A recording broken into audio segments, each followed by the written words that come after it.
I'm Mela and this is Done. For us, our tiny home dream was about spacious design with a solid foundation on wheels that could take us across the country. We built our dream tiny home on a 40-foot MCI bus conversion and are traveling full-time exploring alternative living and share what we discover as we seek a healthier, happier life. But what works for us in our tiny home might not work for everyone. So this week we're taking you to Tiny Fest, California. We're going to explore multiple different options for tiny home living. We'll be showcasing some of our favorite tiny home designs and floor plans. And get input from both self-converters and professional builders on what might be the best tiny home for you.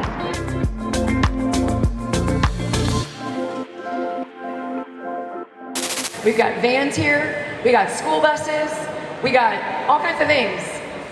When we say tiny home, it could be all of those. Wanna know that you want me.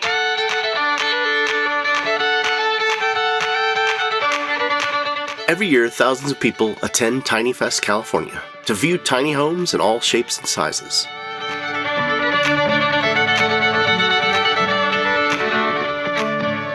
Thanks again. I'm Jonathan Franklin. Feel free to dance. The mosh pit is officially open. Now I can just walk away and the music just keeps playing. Gotta love these loopers. To take classes to learn about how to do your own conversion or the legalities of putting a tiny home on land. Whatever kind of tiny home you're interested in, there's something at Tiny Fest for everyone. First up, we're touring Tiny Houses on Wheels. That's a house that's built on a trailer so you can easily move it. It's even bigger than ours thing. This home had proper stairs to a bedroom loft that at 5'4", I had plenty of room to stand up at the top. Whereas the loft on the opposite side would only be accessible by ladder for a bedroom or storage. I've always been really curious about tiny home loft bedrooms and just how that would feel, where you can't actually stand up, they can only sit. And so it's good to be here and actually feel that out. I felt really comfortable with the setup, being able to stand on the stairs and just roll into bed. And the stairs offered a ton of storage. Under the bedroom sits the bathroom, which still has plenty of height for anyone up to maybe 6'4". The legal overall height of a THO is 13.5 feet, which is an important consideration when building a tiny home. I don't know if I'd call this one the tiny home. It's huge. It's pretty big. The fun thing about a tiny home is customizing a space to your personal needs. It's a really spacious bathroom. This next tiny home has a similar layout. But they maxed out the bedroom height so I could stand up on either end of the sloped ceiling. With wide-angle lenses on cameras, I highly recommend if you're interested in tiny homes, you attend something like Tiny Fest to feel out what these small rooms really feel like.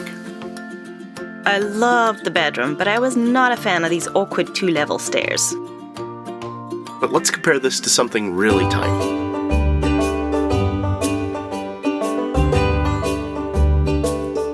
Now this is a much smaller tiny home than the one we were just in, but it still feels pretty spacious because there's so much height in it, but the loft is going to be quite different. It has a storage loft on one side and a bedroom loft on the other side. It looks like the latter could be stored in the gap in the loft floor, which would definitely help the flow of the space underneath. I can't sit up straight and I'm pretty short, so for me this would feel a little claustrophobic, but it's cozy. I think an important thing to decide in a tiny home where you're going to have a loft bedroom is if you're comfortable using a ladder to go up and down every day or if you need proper stairs. The Wellness Company caters specifically to seniors with assisted living needs. This 300 square foot tiny home offers design features that allow older adults to remain independent, like fall protection floors, air filtration, security system, an easily accessible bedroom, no lofts, and an ADA bathroom. This is a pretty big bathroom. I love it. This could make a great ADU, additional dwelling unit, if you like to keep your aging parents close by and know they're getting the care that they need. In addition, the company offers maintenance, cleaning, 24-hour monitoring, caregiving, and more. This one's pretty big and it looks really nice. Let's go in. If you don't want to build yourself, with 20 years of experience, United Tiny Homes offers a variety of models that you could choose from, ranging from 250 to 500 square feet. This is a one-bedroom model. The bedroom feels spacious and airy. I absolutely love the Shusugibon wood on the inside and outside. The kitchen offers full-size appliances and everything you'd get in a regular home.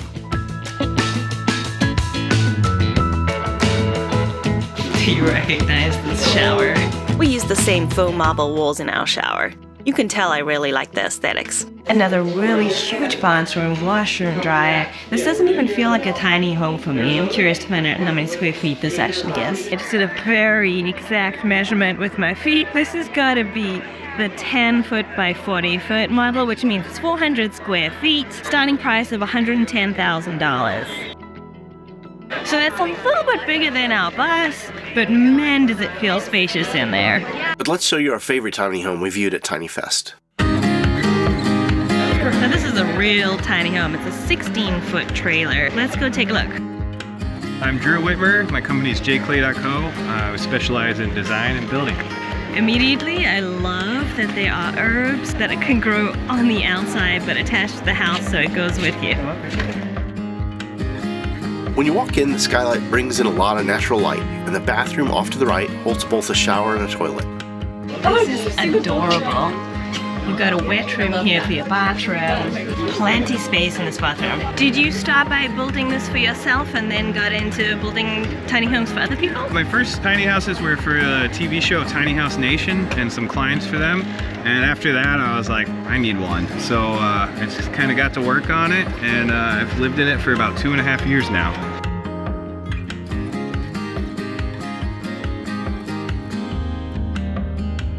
I like this. Drew inset the toaster oven into the utility and storage room accessible from the outside of the house, and also has a grill for outdoor cooking. For a very small kitchen, there's a lot of countertop space. For me, the only downside is that's a pretty tiny fridge, but overall, I'm amazed at how spacious it feels in just 16 feet. When you're building for clients, are they just choosing one of your models, or are you working with them to make it work for their lifestyle? I love custom design. So basically the way it works is we'll do kind of an interview, figure out exactly what you need, what your budget is, and then I'll start drawing and come up with a concept. And then after we have the concept, we'll go back and forth for a while and start to tweak things and make it exactly how you want before we start building. The loft bedroom has both a window and a skylight, which really opens up the space, offering light and headroom. So I've been in business since 2009. I've done everything from custom clothing boutiques to breweries to large residential construction. My last project was a 56-foot-long charter bus that I did a complete gut for a traveling nurse. I really love this outdoor deck with the curtains that are hanging up. Just adds a new space for living outside. It opens it up quite a bit.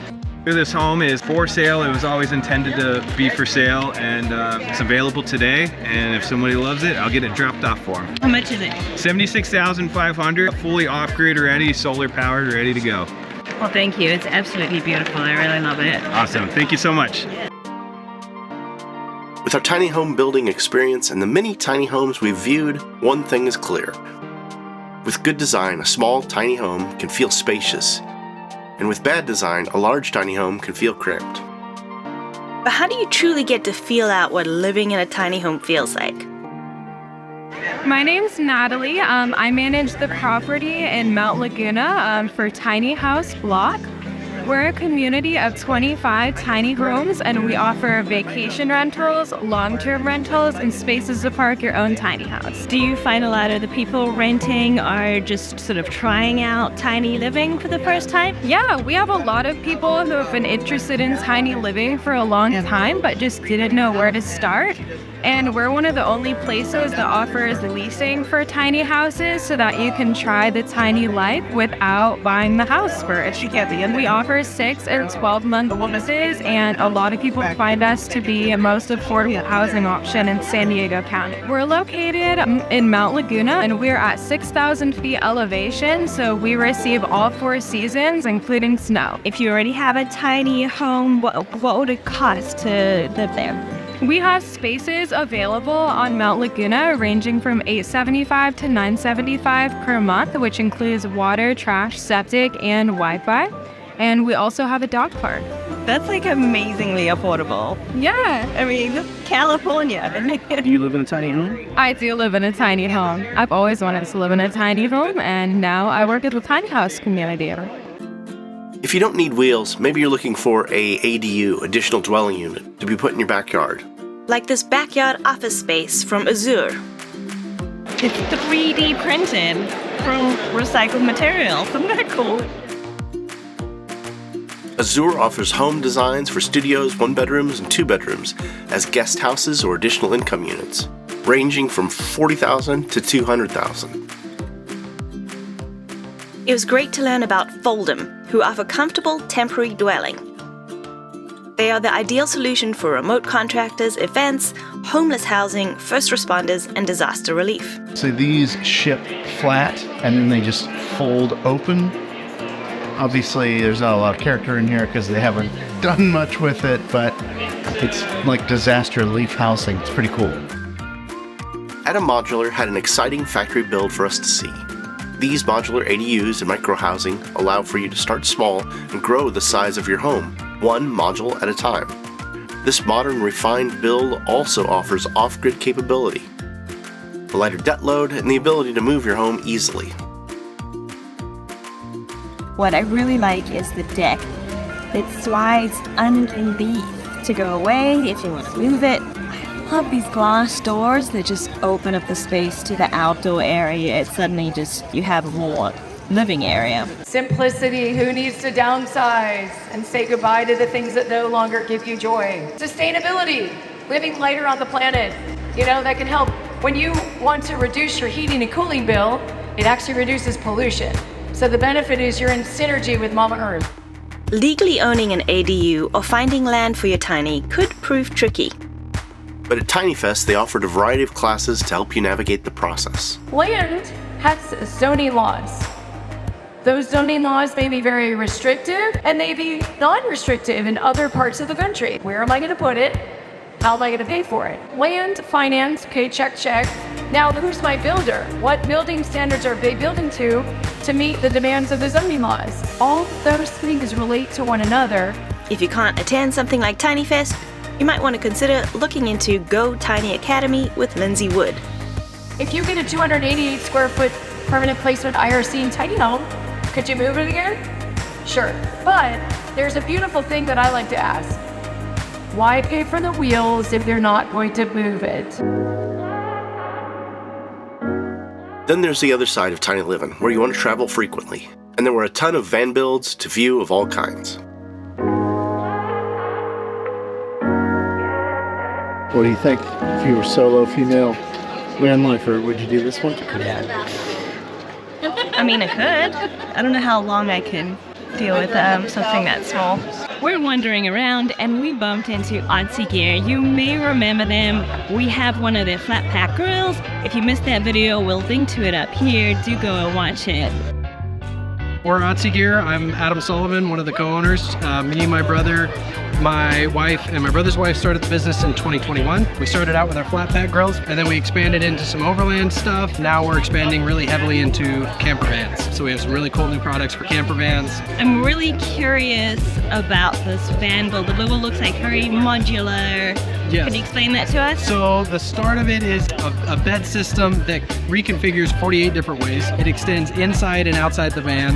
It allows you to do full-size beds, benches, tables, dining for 4 people, outdoor shower platforms, workstations, all kinds of different stuff. Just kind of trying to make that space of the van as versatile as possible. The way that we see it in action for people and what usually happens is we have 48 different configurations, but people find the 3 or 4 that they like, the 3 or 4 that serve their life. and that's what they switch from. In a few minutes, you can completely reconfigure the whole living space. No, yeah. That's always the thing about camper vans that I see is people will like set their bed up and never transform it because it's such a pain in the butt. Exactly, yeah. And we've seen some others that require you to unbolt things and you know, to change configurations, and that's just too time consuming. So day-to-day living, we wanted it to take a maximum a few minutes. We'll leave a link below in the description for Auntie Gear, and you can get 10% off with our discount code REHABITATE. Of course, this is our personal favorite, bus conversions. One of the most common floor plans is the central hallway running all the way back to a bedroom.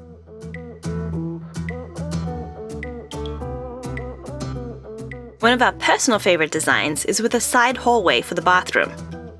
This bathroom is really spacious. Side hallway, and I like how they tucked the toilet over to the side here. This allows for an L-shaped kitchen. Change it. How are you?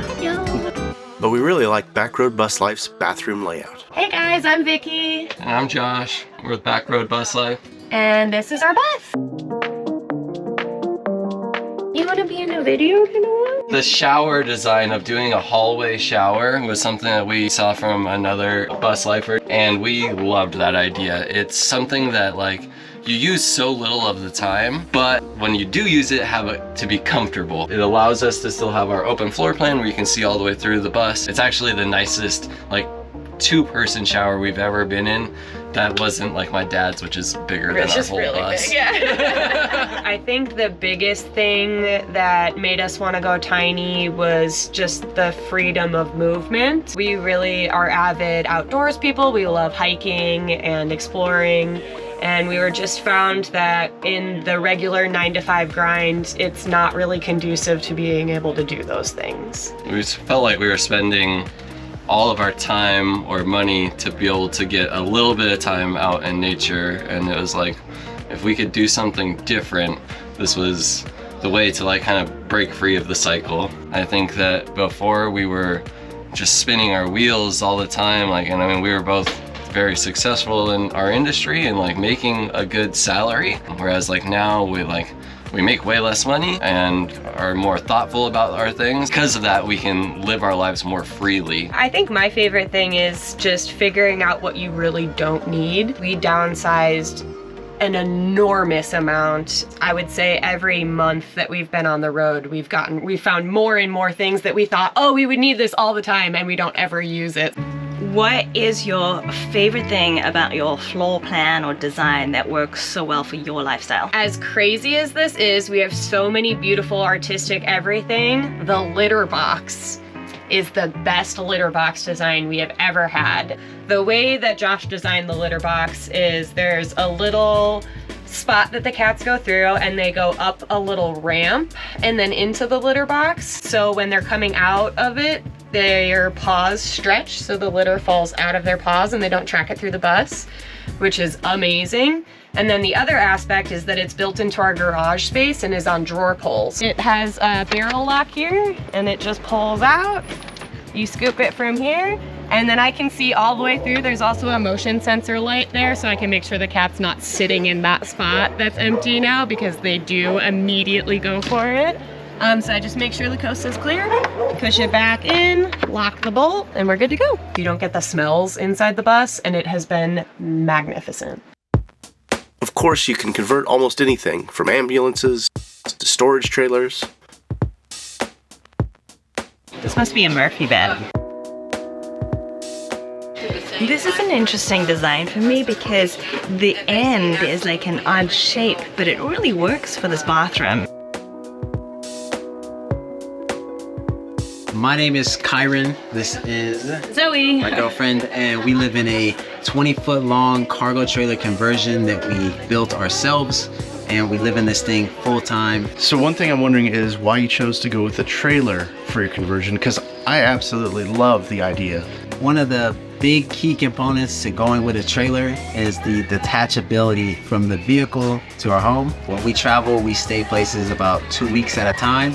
So we like to have the truck where we can go into town, run errands, do laundry, get groceries, all that kind of stuff, and still come back to our home that's in the same spot, and nobody's taking our spot because we went out to get some food somewhere. So downsizing from your normal standard house to like a van seemed a little intimidating, especially for me. Having something a little larger, you can have all your needs in there, place to cook, shower, use the bathroom was really important for us. So, Do you have a favorite thing about the design? For me, I think one of the favorite things is the functionality of it. Like everything functions from like a practical perspective. We have a separate shower, we have a separate bathroom, we have a separate closet, a separate workstation, everything that allows us to function and live our life in this trailer, like comfortably, and not need to multi-purpose, you know, for purposes for one small thing. it doesn't feel like you're in a box, even though you technically are. You have plenty of space, we can both move around, we can, you know, enjoy our evenings, dance a little if we want to, not bumping into each other consistently. What do you think your favorite thing is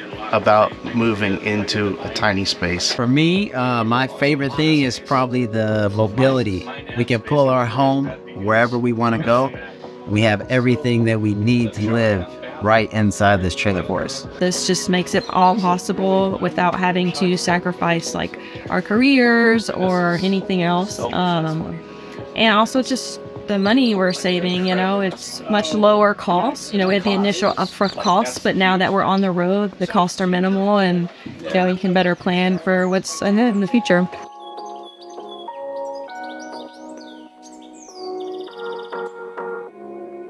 Perhaps the tiniest house here. My name's Leonard Foster, and I'm the designer behind the Powderline shelter. A little over 4 years ago, I was designing a camper for me to travel from Palm Springs, California to Pensacola, Florida. So I wanted to camp on the road as I cycled from state to state, you know, save costs and not pitch a tent and all that. So during the testing phase of the original Hab 1, I just was running into a lot of people that were homeless, and they kind of asked me if they wanted to build one for them. You know, they needed a secure place to stay at night and have their goods and stuff. So that trip got canceled 4 years ago, and it turned into Powderline shelters. Does this back section slide in so it takes up less space when you're traveling? Correct. The original Powderline shelter is built in a 7-foot continuous unit, solid unit. And they run around 62 pounds. The problem is they can get into high wind situations where it wants to move you around a little bit. While I was doing one shelter, I had one of my YouTube followers say, hey, you ever thought about making that a slide or shortening it up? I said, yeah, I could make one, yeah, let me try that. So this is a cargo version that I just built the rear section to, and it actually turns out real well. If the balance is nice, you cut down on the wind resistance. It was easier to put on the roof of my van at the time than I was putting it off my roof. I love the holder for the fishing pole. Oh, That's nice. great. Yeah, South Padres, you gotta go fishing. How many square feet is it? I haven't calculated the square footage of it. All I know is I'm 6'1", and I built it around me to set up in, to be able to roll over, to be able to lay out completely, and it works. These are definitely not for tall people, but if you're short, this is a great little vintage trailer.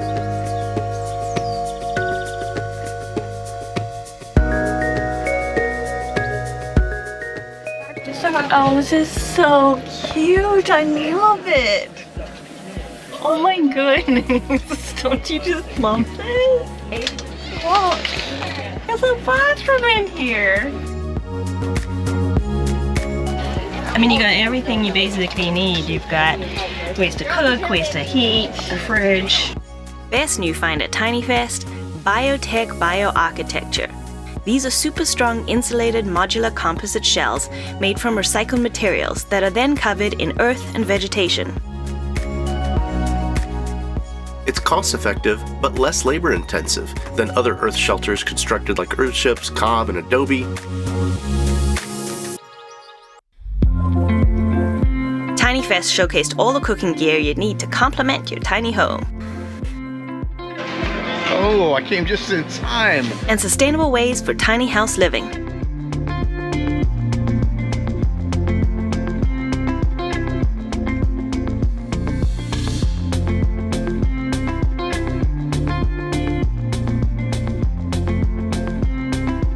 Hey everybody, John Kernahan, United Tiny House Association. My wife Finn and I are at the home biogas booth talking about our home biogas system that we've been using for over 3 years. Our home biogas system takes waste, kitchen scraps, and human manure, human waste, and animal waste, and converts it into a usable, burnable, safe methane gas for cooking fuel, and as a byproduct, creates a nutrient-rich liquid fertilizer for our gardens. How long does it take while you're using this to start to see some results with getting actual methane you can cook with? After you prime it and get it activated, it takes approximately 30 days for the methane gas to be created, and then it's usable every single day thereafter. You just got to feed it every day about a gallon and a half of a mixture of water and waste materials. We've been living in our tiny house for 11 years. We've been living off grid since 2015, so that's about 8 years. And the home biogas system has been a very, very big part of our off-grid lifestyle. The fact is that methane gas, propane, butane, natural gas, they only have the smell they have because the commercial gas companies add an odorant to them. In their true form, such as what comes out of the biogas system, there is no odor of methane gas in those other gases. And the biogas system is completely full. It'll off-gas through this filtering system, and these cartridge comes with the system. When it off-gases through here, it'll filter through here so that a non-greenhouse gas then is what will get released, a non-toxic, non-burnable gas. And so that's why it makes it completely safe. And last but not least, what we were the most excited to view, for personal reasons, a shipping container home. Containers was something Don and I thought about a lot. First time I've actually been inside of one. We chose a bus conversion because we wanted to travel, but it's very likely that we will build out a container home in the future. You know, it's similar to being in a bus in some way because it's long and skinny, but it is a lot more height. Width is like the same that we have in the bus, about 8 feet, but with the height that you have, it just gives it that airy feeling. There's so many benefits to living tiny, and it's clear from all the people that we've met at this event that living tiny has brought them so much joy. Hello. Change it. How are you? Hello. You live in a tiny home? I do live in a tiny home. I need one. Proof that you can live big in a tiny house. Subscribe and follow along as we enjoy tiny living on the road and explore alternative homes and builds.